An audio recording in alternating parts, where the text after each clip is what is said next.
Hello everyone, in this video we're going to be going over the CSEC Maths portion. For A, we have using the calculator or otherwise find the exact value of 7 over 5 plus 1 over 6 divided by 2 over 9. If we follow PEMDAS, which tells us the order of operations, they tell us that we do division before we do addition. So we're going to divide these two values or fractions first. We'll have 7 over 8 plus, whenever we divide fractions, we're going to keep the first fraction the same.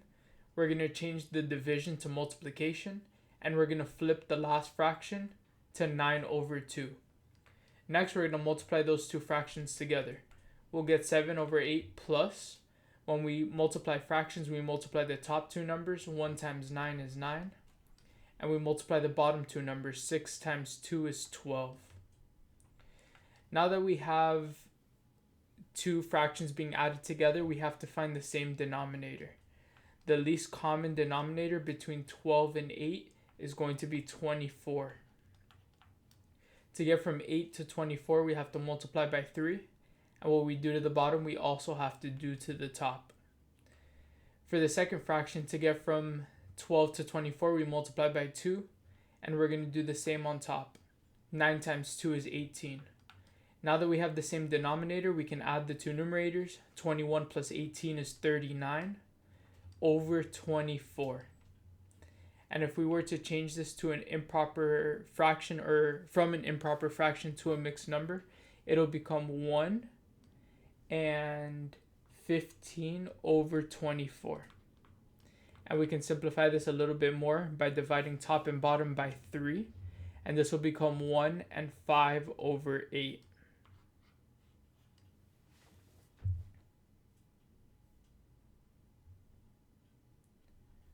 For B, we have 8 over 0.4 to the third power. We can pull up a calculator here. We can see 0.4 times 0.4 times 0.4, which is 0.4 cubed, is going to be 0.064. And we're going to have 8 divided by 0.064. Next, we need to do 8 divided by 0.064. So we're going to do 8 divided by 0.064, which will be 125, which is our answer.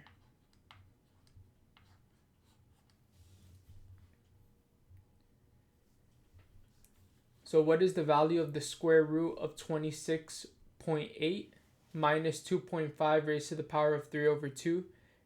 Correct to 2-digit places. So we have two exponents here. We have 26.8, the square root of that. And then here we're going to have the square root of 2.5. And all of that is going to be cubed. So let's bring up our calculator.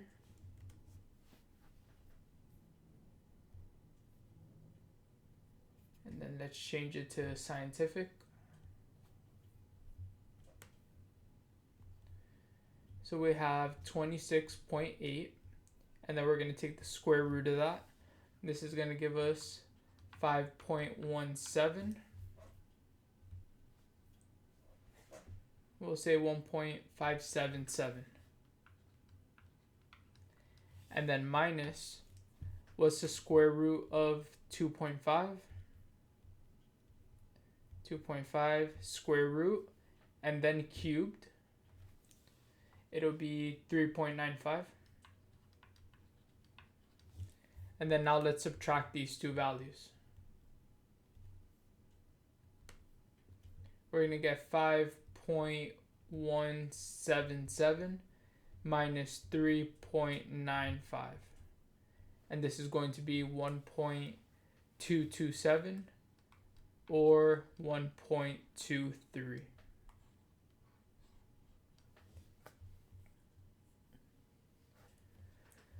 For B, we have children go to a rodeo camp during the Easter holiday. Miss Rekha buys bananas and oranges for the children at the camp. Bananas cost $3.85 per kilogram. Miss Rekha buys 26 kilograms of bananas and receives a discount of 12%. How much money does she spend on bananas? So we know that she's spending $3.80 per kilogram, and we're going to multiply that by 25 because she bought a total of 25 kilograms. So we're going to multiply 3.85 by 25. And that's going to give us 96.25. Next, when we have a 12% discount, that means we're paying 100% of the price and they're subtracting 12%. Here we're going to have 96.25, and 100% minus 12% is 88%, which will become 0.88. So we're going to multiply these two numbers together. So 96.25 times 0.88, and that's going to give us 84.7.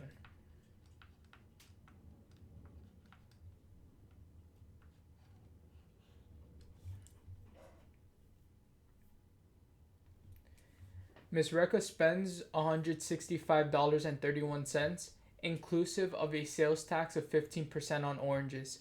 Calculate the original price of the oranges. So we know that the original price, including a sales tax of 15%, so we're going to increase the original price by 15%. That's going to be 100% plus 15%.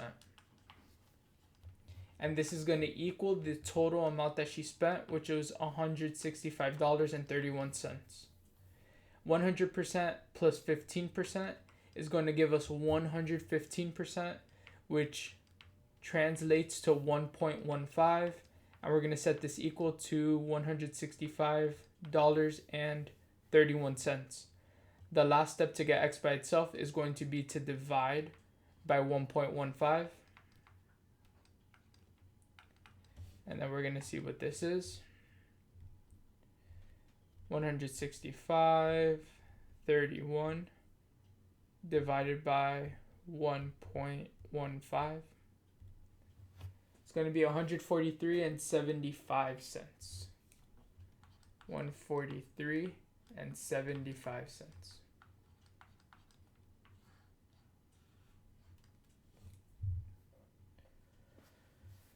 The ratio of the number of bananas to the number of oranges is 2 to 3. Furthermore, there are 24 more oranges than bananas. Calculate the number of bananas Miss Rekha bought.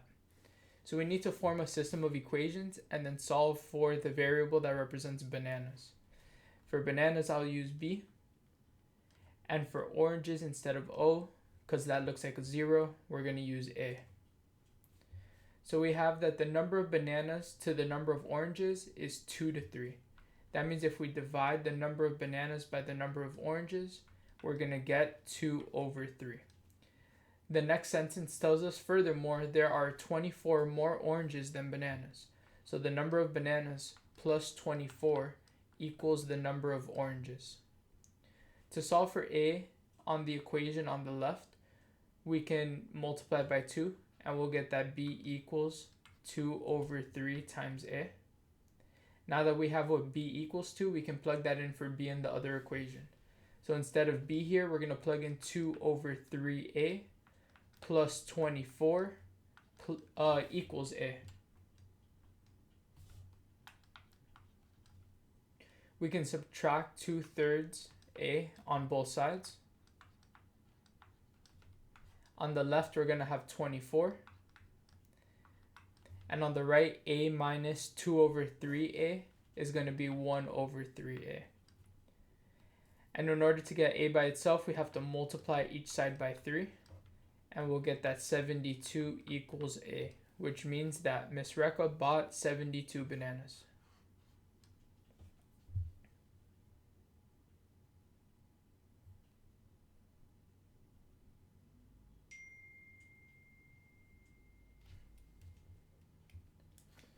Okay, here for number 2,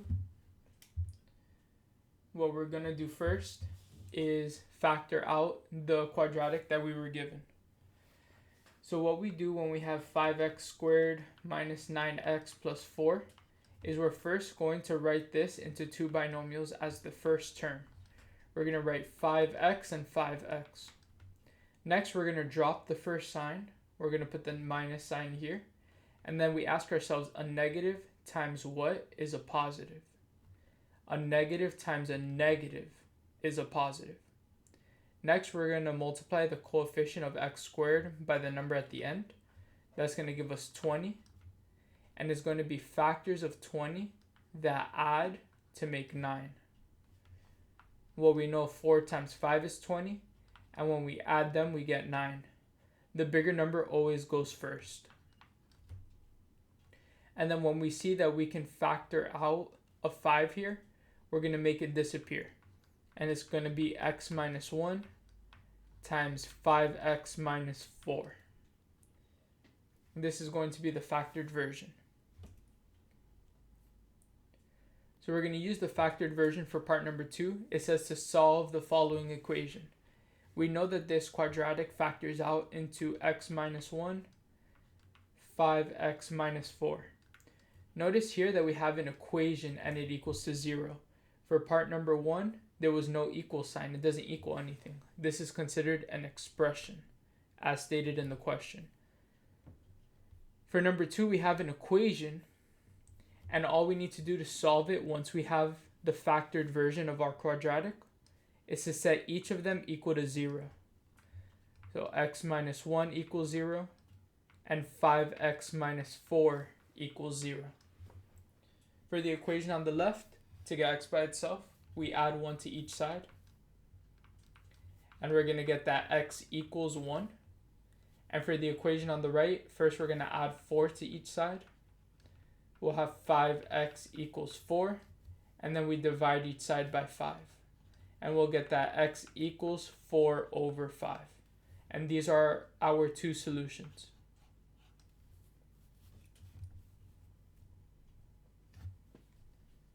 Part B, make v the subject of the formula.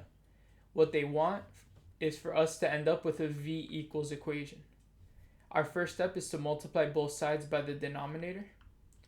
So we're going to multiply both sides by v minus 3. On the left side, we can distribute the w. We'll end up with wv minus 3w equals, on the right side, these cancel, and we have 5 plus v. When we're trying to solve for v and it shows up 2 times in 2 different terms in our equation, we need to bring all of them to one side and have it just be v. So if we add 3w to the right side, we'll end up with wv equals 3w plus 5 plus v, and then we're going to subtract v on both sides. We'll end up with wv minus v equals 3w plus 5. The second to last step on the left, now that we have all the v's on one side and it's only v's, we can factor a v out. If we remove a v, we'll have w minus 1, and that's going to be equal to 3w plus 5. And the last step is going to be to divide by w minus 1 on each side, and we're going to end up with 3w plus 5 over w minus 1.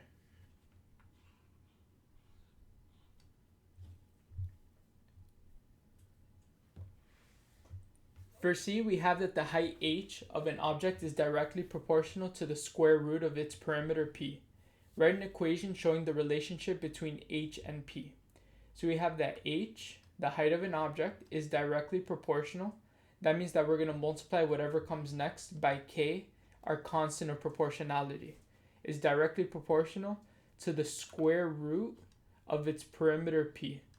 So the equation that we're going to come up with is h equals k times the square root of p. For part 2, we're given that h equals 5.4 when p equals 1.44. Determine what the value of h is when p equals 2.89. So what we need to do with this first set of numbers is figure out what k is. we're going to have that h equals 5.4. This is going to equal k times the square root of 1.44. We're just plugging in for h and for p. 5.4 equals k times the square root of 1.44. This looks similar to the square root of 144, which would be 12. So the square root of 1.44 is going to be 1.2. Next, to get k by itself, we have to divide each side by 1.2. We can use our calculator here.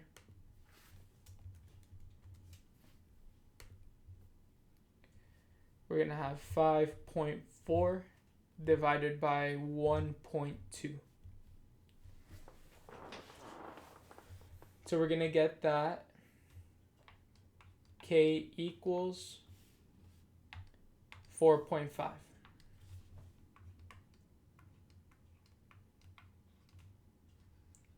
So now we can rewrite our equation as h equals, instead of k, we know k is 4.5, times the square root of p. Now the point of this question is to determine the value of h when p equals 2.89. So we want to know what h is when we plug in 2.89 in the square root. So we're going to have to change this back to the scientific calculator. And we're going to have 2.89, the square root, and then times 4.5. So we're going to get that the height is 7.65.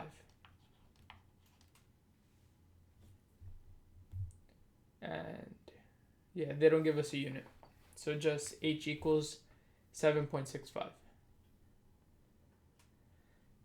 So here we have 4 regions in the square grid. We have R, we have P, we have Q, and we have S. A asks, describe fully the single transformation that maps shape P onto shape Q, R, or S. So if we look for shape Q, we can see that it looks rotated. If we look at P and we flip our laptop or computer, we're going to see that they look the same, just inverted or rotated. So what we have to do is find the point of rotation, which will be at 7,7, and we want to rotate it 180 degrees. It doesn't matter if it's clockwise or counterclockwise, we'll end up in the same spot. So to get from Q to P, we need to rotate Q. So I'm going to put rotate 180 degrees on 0.7,7.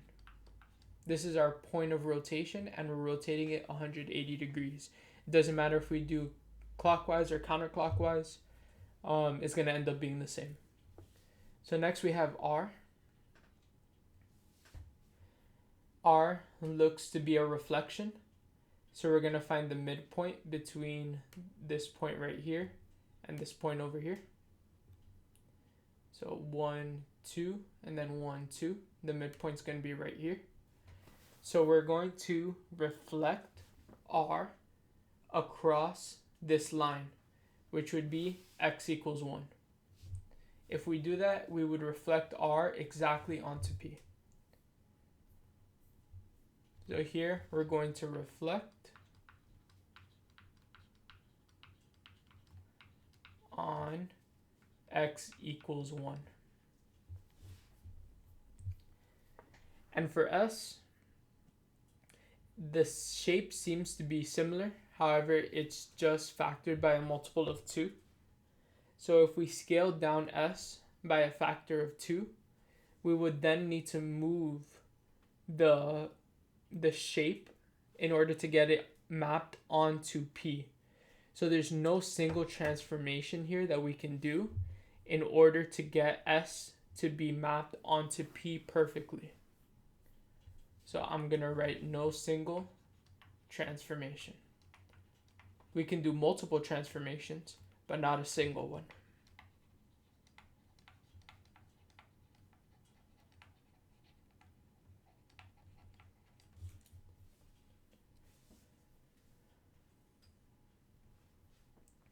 On the grid provided on page 10, draw the image of P after it's translated by a factor of 2 to 3. We're going to skip this one. For number 4a, we have the functions f and g are defined as follows. F of x equals 5x plus 7, g of x equals 3x minus 1. For the functions given above, determine g of 1 over 3. So notice in the function, we have g of x, and then we have x inside of our function. What we're doing here is we're replacing our x with whatever's inside of the parentheses. They're basically telling us that x equals whatever's inside of the parentheses. So we're going to say that g of 1 over 3 equals 3 times, instead of x, we're going to write 1 over 3, and then minus 1. G to the power of 1 over 3 equals 3 times 1 over 3. 3 times 1 over 3 is going to be 1, and then minus 1, which will be 0. So we have that g of 1 over 3 is 0. For part 2, they're asking for f inverse of negative 3. So before we plug in for x, we need to first find the inverse of f of x. So we have that f of x equals 5x plus 7. And here's how we find the inverse. F of x is the same as y equals 5x plus 7. And to find the inverse, we need to swap x and y and solve for y. The first step is to subtract 7 on each side.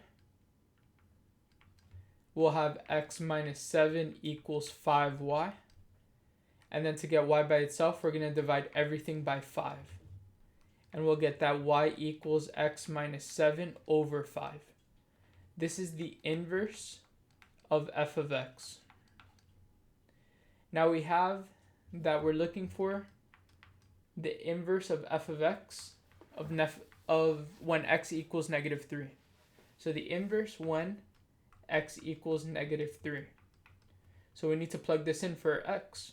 Instead of x, we're going to plug in negative 3 minus 7 over 5. Negative 3 minus 7 is negative 10 over 5, which is going to be negative 2. So we have that the inverse of f of negative 3 is negative 2.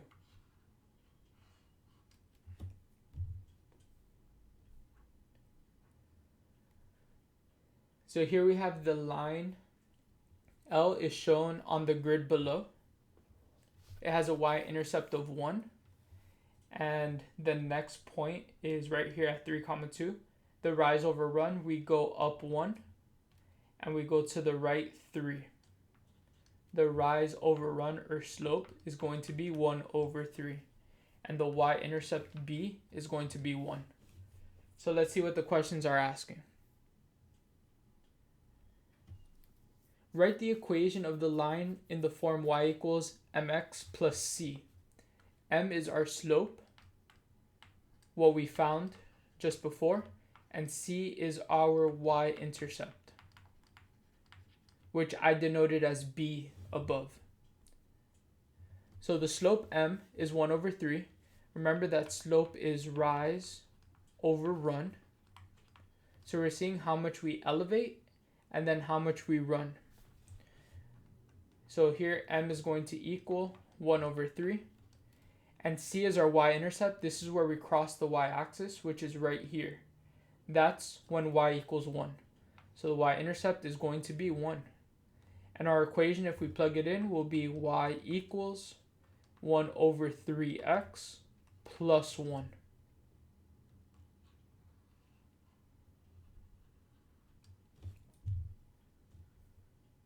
Part 2.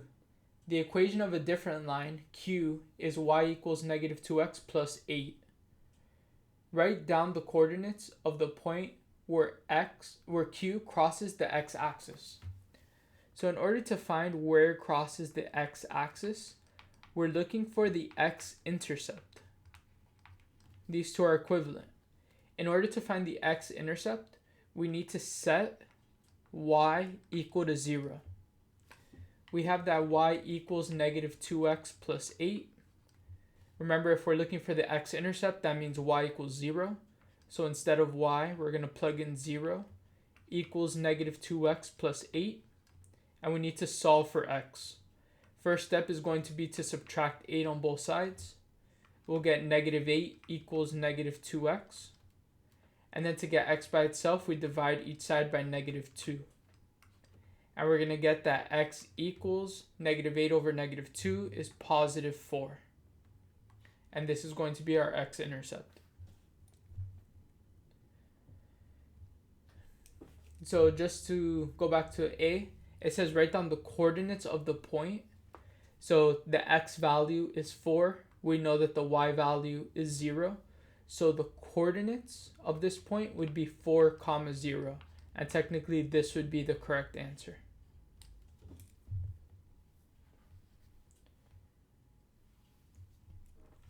B, write down the coordinates of the point where q crosses the y-axis. If we go back to the original equation of q, we have that y equals negative 2x plus 8. We know already that negative 2 is our slope. And 8 is our y-intercept. The definition of a y-intercept is where you cross the y-axis. So all you have to do for this question is look at the equation and understand that 8 is our y-intercept, or where we cross the y-axis. So the answer here is going to be 0, 8. We know that it crosses the y-axis at 8, and whenever we have a y-intercept, that means x equals 0. And this is going to be the coordinate.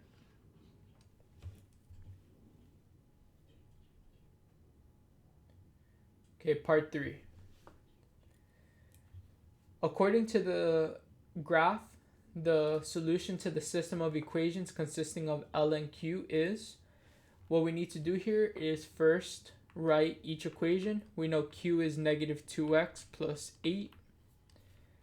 And then we'll write L in green. This is going to be y equals, let's see what it was, 1 over 3x plus 1.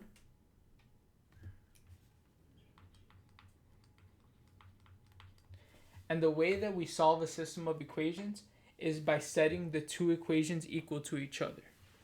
So we're going to have negative 2x plus 8 equals 1 over 3x plus 1.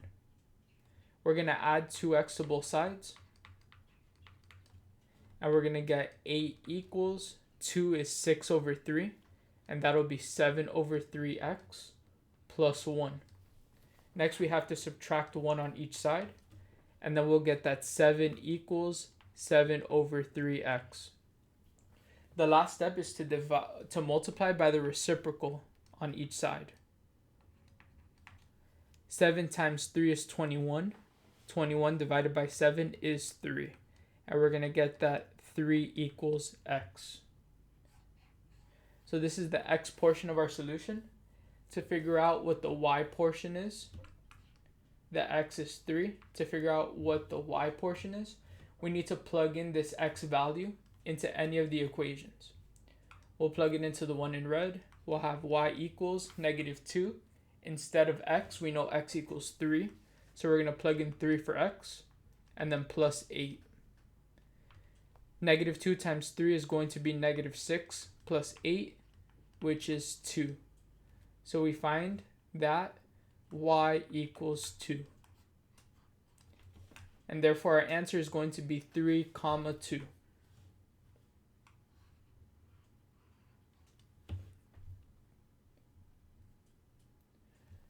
Number 5, a school nurse records the height h centimeters of each of the 150 students in Class A who was vaccinated.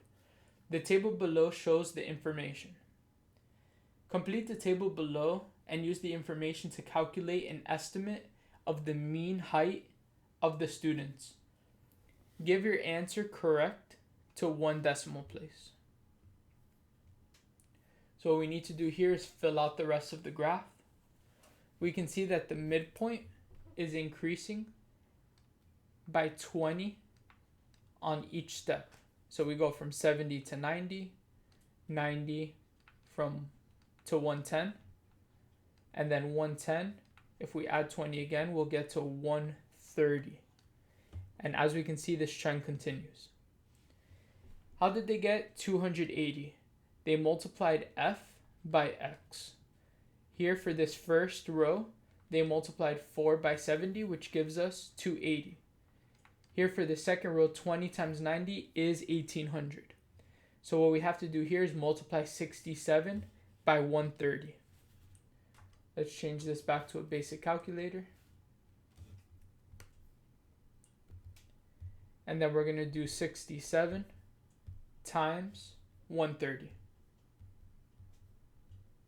And that'll give us 8,710. Which is our solution here. If you enjoyed this video, please make sure to subscribe to the channel and like the video below for more math content like this on the CSEC Maths exam. I'll see you in the next video.